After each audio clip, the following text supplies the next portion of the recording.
How to manage events you've created on Facebook mobile. Hello guys, in today's video I'm gonna show you how to manage events you've created on Facebook mobile. First thing, go to Facebook and then click these three lines here and go down until you find settings and privacy, and then click settings, and now just go down and here you will find this one, activity log,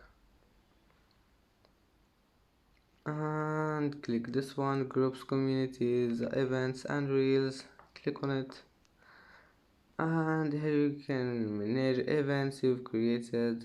Click on it, and here you can easily manage it. And that's it for today's video.